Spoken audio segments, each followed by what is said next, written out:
Hello folks, so I get lucky again. I scored a lathe at an auction, and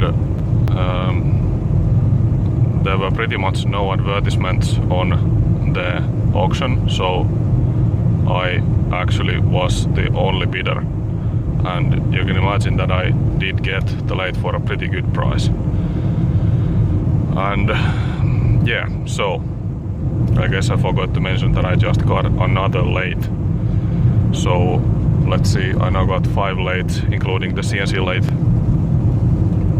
So this one is a model 1M63. So it's made by Ryazan, not quite sure how to say it. It's a Soviet machine, old machine, year 1974, and it's very heavy duty for its size. So it has pretty much the same swing as my TOS lathe, about 650 millimeters. I think it's like 25 inches or something like that. And distance between centers is 60 inches or 1.5 meters. And it weighs 5 metric tons, so it's pretty much just as heavy as my CNC lathe. So it is actually heavier than the TOS lathe, even though the TOS is twice as long.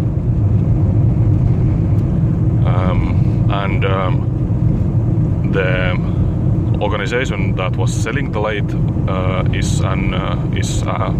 it's an agricultural school, and they bought it new in 1974 or 75, and it's been in their use since the beginning.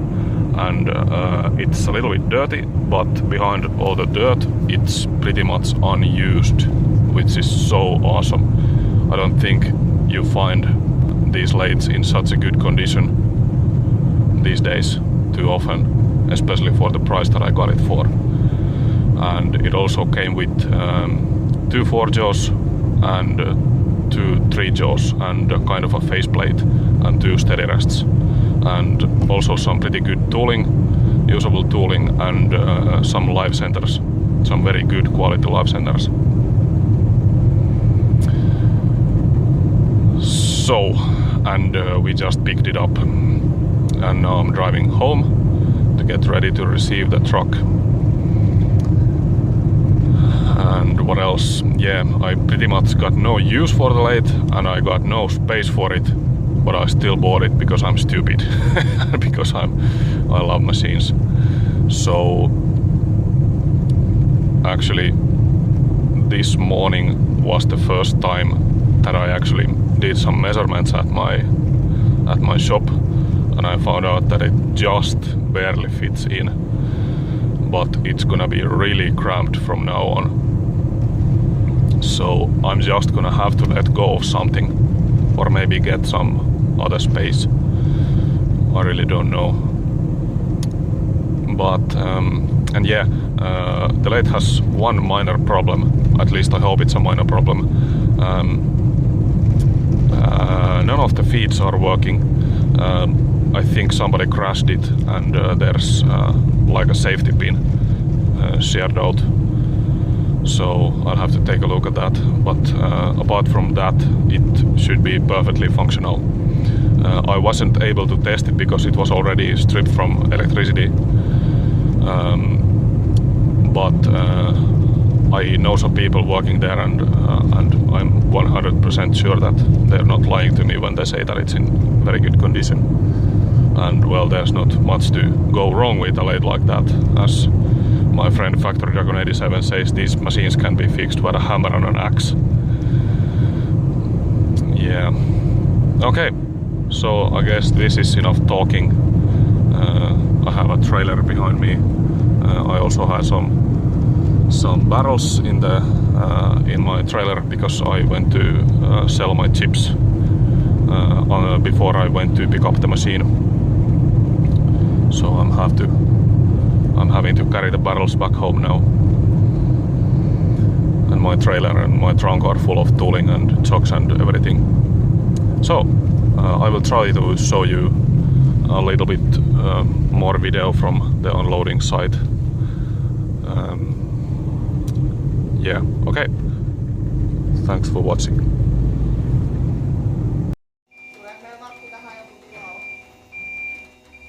Haaveilun nosturista siihen tilalle. En tiedä kuinka käy.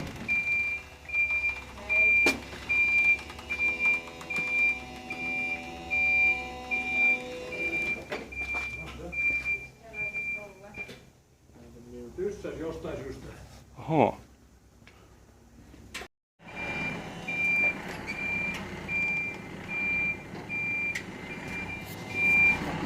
Joo, hyvin menee.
Koitan pitää tuommoista YouTube-kanavaa. Saatte samaa vähän mainostasta. On siellä vissiin 3 miljoonaa näyttökertaakin jo. Oho.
And what I have here now is an 1M63 lathe.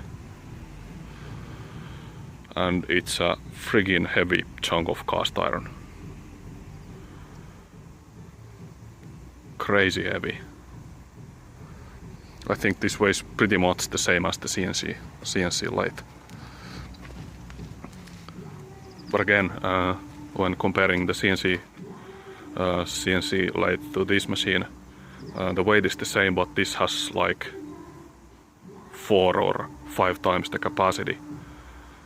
So in other words, the CNC lathe is still like 4 or 5 times more rigid than this one, even though this is ridiculously heavy machine as well. And just take a look at the bed width. It's huge. Some scale in here. It's huge. Yeah, and also the crosslight is friggin' wide.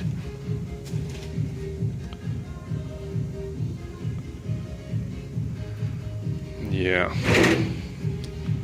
It has a nice 315mm 3 jaw with reversible jaws. And it's covered in gunk and grime everywhere, but I think when I clean it, it's gonna look almost good as new. So if I just had more space to put it in, I would be very happy. But it's gonna be so cramped from now on. I think what I'm gonna have to do is to remove the electric box and all of the coolant lines and everything, and maybe also the seat cover to reduce the width of the machine so that I can get it closer to the wall. So, but from now on I'm gonna have to start thinking which machine I'm gonna let go, because I just can't fit all of this stuff in. And some of the chocks that I got with it, I think one of these chocks is worth as much as I paid for the whole machine. So, and what's also nice about this is not an import machine. Well, yeah, it is an import machine, but it was imported when it was new. So all of the texts are in my language, in Finnish. This is feeds, longitudinal and cross feeds, and change gears. Yeah. And the factory Dragon 87 also has this same lathe, and I think he already covered it pretty well. But let me also tell you one pretty nice feature about this is that it has power feed on the compound. So this switches it on and off. And what's also nice is, even though it's like a tank, it's built like a tank,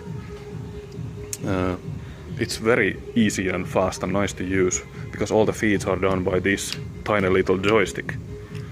So each way. And right here is the rapid traverse. So it's very nice to use.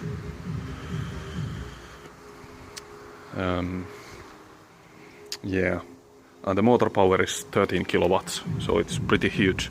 I'm almost certain that my fuses are not large enough to handle the motor, so I think I'm gonna have to get an inverter for this lathe if I want to run it, which I do certainly. Yeah, what else?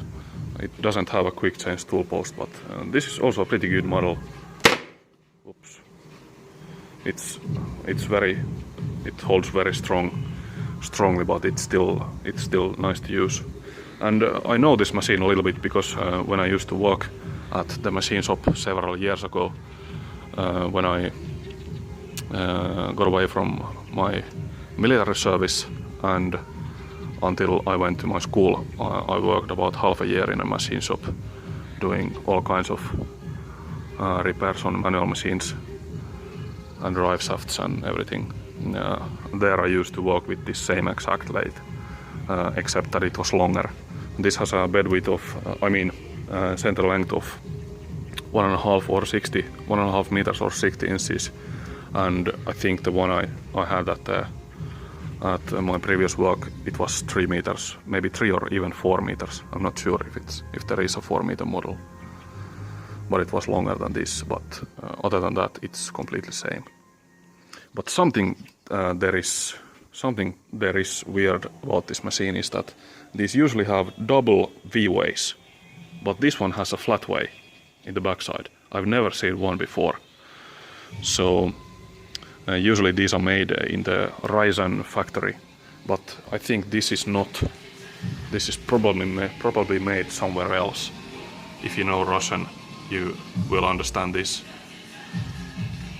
So it's a one M63 and year 1974. So it's not that old at all. But this is not the most usual type of 1M63. Just because of the flat way at the back end. And the ways, by the way, let me show you. They are There's absolutely no wear on them. They're like new. There's a tiny little scratch in here, but that's the only thing you can feel. So I don't think in the world there are many 1M63s that have been used as little as this one. So really happy with this. Let's just hope that I can still fit it in. Okay, I think it's time for me to start breaking my back again and trying to get the machine in.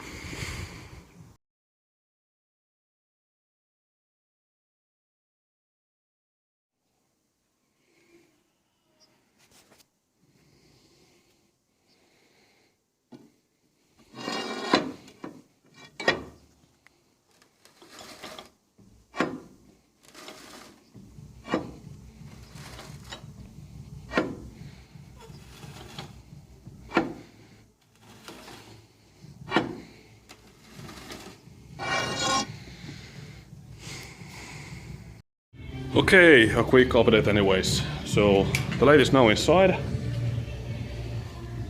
I just got away from the rain, luckily. So it's now, I can now close the doors if necessary. And I have already also gotten rid of some unnecessary parts. So in other words, the shield and some coolant pump hoses and pipes, and I also removed the electrical cabinet,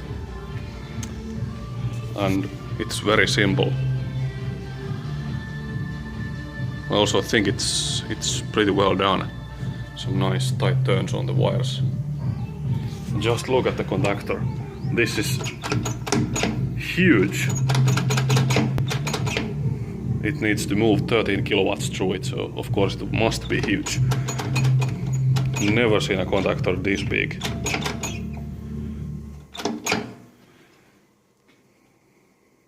Okay. So, and where it's gonna go? Maybe 1 meter, 1 more meter. It's almost at its place. So, and I also want to get it a little bit closer to the wall. And I have some hopes for actually being able to walk here with the lathe inside as well. I can still move it like 30 centimeters or like 15 inches, maybe a bit more even. And of course the back of the lathe is even further from the wall at the moment. But I have the turning skates under the back end, so I can still turn it. But I think I'm not gonna make it quite as close to the wall as I would like. So I think I'm gonna have to move the whole lathe closer to the wall after it's in its place in this way. So some fine adjustments to be made. And I had to move this shaft grinder, which used to be right here, to make room for the lathe. And I think I can keep all the machines that I have at the moment, because I'm gonna move this machine to the other side of the wall right here.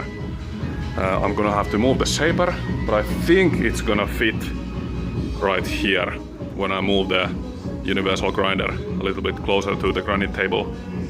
And if needed, I can also move the granite table a little bit. But just take a look at how much crap I've got here at the moment. And behind there's the VMC, and there's also a surface grinder that I also have to fix. So maybe I'm starting to have enough machines for one man. What do you think? Okay, one more view. I drove the Crosslight as far back as I could, so that I know how close to the wall I can go without the crosslight hitting the wall. By the way, the crosslight will be the first thing to hit the wall. And while I have it all the way back, I wiped off the oil on the other side of the way. Take a look at how the oil looks like. That's as dirty as oil gets. Terrible. But when I wiped it off, take a look at what's underneath. It has some scratches, but the original flakings are mostly visible. That's pretty cool.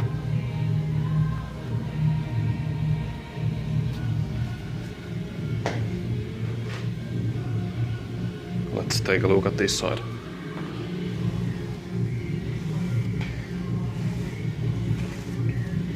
Yeah, it's pretty much the same here.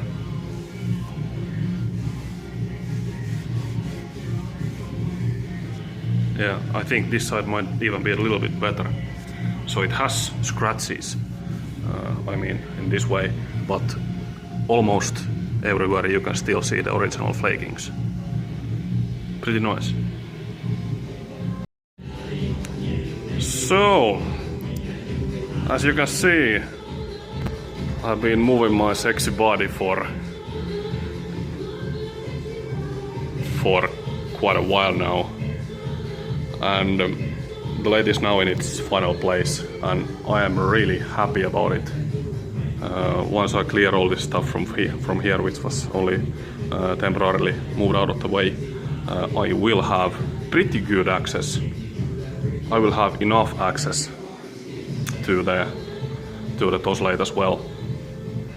It's a pretty tight fit right here, but that's just fine. I can still open this door a little bit just to oil the change gears.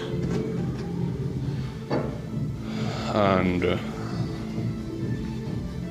there's that much room behind the crosslight. It's quite hard to see, but it's like 2 or 3 inches, or about 5 to 7 centimeters. And I think when the carriage is moved back, there may be an issue with the carriage, I mean the crosslight contacting the wall. But if I ever run into that, I'll just have to move this end a little bit further back. Yeah, so it's pretty tightly packed now. Okay, now let me show you the scale of the machine a little bit. So this is a high-speed steel tool bit.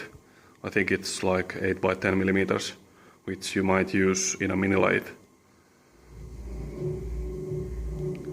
The same kind of a lathe that I started my machining hobby with, like 10 years ago or 11, even 12 years ago. And here you can see 20 millimeter shank tool, which is 3/4 inch, which I think this might be the most used size. And the size of tool this lathe uses is this one. So that's pretty huge. So it's a 40 millimeter shank. It's a Sandvik Koroman tool. It's an old one, but I think it's still pretty legit. This is huge. And it's barely been used. I've got a few of the same size. And also, right here I have a Morse 4, pretty nice Skoda live center, which is, I think, a number 3 is the most popular in garage size machines. But this machine has a little bit larger live center.